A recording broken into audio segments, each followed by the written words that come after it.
नमस्कार दोस्तों। आज की ये वीडियो बेसिकली मैं एक पर्टिकुलर सब्जेक्ट के ऊपर लेकर आई हूँ, जो आजकल बच्चों के लिए ना काफी चैलेंजिंग होता जा रहा है। And this is for 10th class science paper. देखिए, एक समय था जब बच्चों को मैथ्स बहुत ज्यादा हार्ड लगती थी और साइंस इजी लगती थी।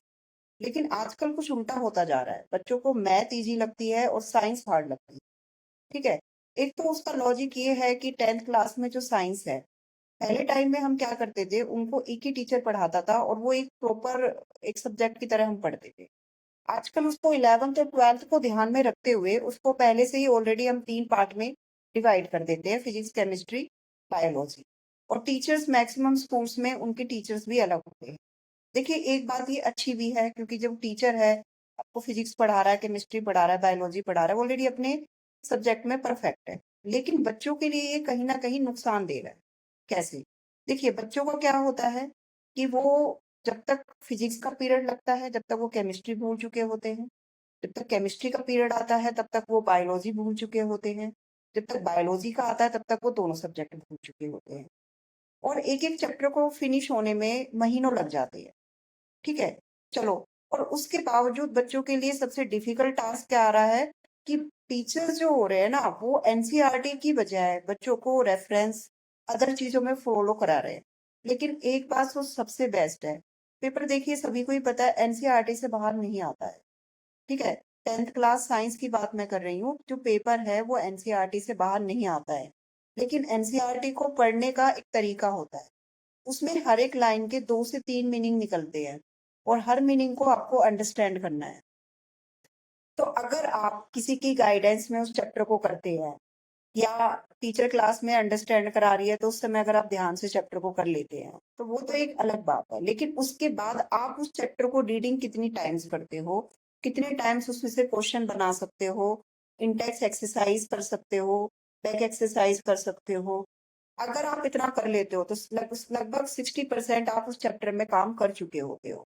क्योंकि देखिए, अगर कोई रेफरेंस होगी, रेफरेंस में सिलेबस तो अलग से आएगा नहीं, है ना। उसने क्या किया हुआ है, उसने एक पर्टिकुलर टॉपिक लिया हुआ है, उस टॉपिक पे मैनी मैनी क्वेश्चन जितने बन सकते हैं वो बना के दिए हुए हैं। ठीक है।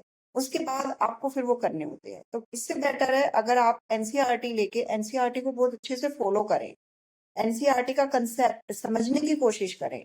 एनसीईआरटी बुक को ही अगर आप 6 6 7 7 टाइम रीडिंग करें बहुत अच्छे से, तो ये समझिए कि आपका टास्क जो है वो बहुत बहुत इजी हो जाएगा। आपके लिए क्वेश्चंस किस तरीके से बनते हैं, आप मेन मेन चीजों पे अंडरलाइन करिए। ठीक है। आप इंडेक्स क्वेश्चन तभी कर पाएंगे जब आपने उससे रिलेटेड बैक पैराग्राफ पढ़ा है। जब पैराग्राफ आप रीड कर चुके होंगे तो ही आप इंडेक्स कर पाओ। बैक एक्सरसाइज जब कर पाओ जब चैप्टर बहुत अच्छे से आपको क्लियर हो गया। इसके बाद आप सैंपल पेपर उठाइए, इसके बाद आप कुछ उठाइए, तब जाके कुछ करने में मजा आए। कुछ क्या करते हैं, डायरेक्टली रेफरेंस ली और अंडरस्टैंड करना शुरू कर दिया। ठीक है। क्यों? और जो उसमें एक्टिविटीज होती है एनसीईआरटी के अंदर, वो तो बहुत ही जरूर पढ़ा करो आप लोग। ठीक है। तो ये सबसे बेसिक चीज है, एक वे बनाइए साइंस को पढ़ने का। और इसको ऐसे मत अपने लिए बहुत मतलब सरदर्द बना लीजिए कि ये तो इतनी हार्ड हो गई है। और बहुत सारी आजकल ऐसे ही हो रहा है, मैथ्स बच्चों को इजी लग रहा है, साइंस हार्ड लग रहा है, साइंस में बच्चों का स्कोर भी नहीं हो पाता। उसका बेसिक रीजन यही है। ठीक है। तो सबसे पहले यही नहीं समझ में आता कि पढ़ना क्या है हमें। तो पढ़ना क्या है, आप लोगों ने एनसीईआरटी उठानी है, बुक की एक पैराग्राफ जितना है रीडिंग लेनी है, फिर उसके साथ साथ उसकी एक्सरसाइज है, उसे आपको रफ कॉपी में सॉल्व करना है। फिर दूसरी पैराग्राफ है वो करना है, फिर इंटेक्स क्वेश्चन है, फिर रफ कॉपी में सॉल्व करना है। फिर अपनी साइड से भी मेन मेन चीजों को अंडरलाइन करिए।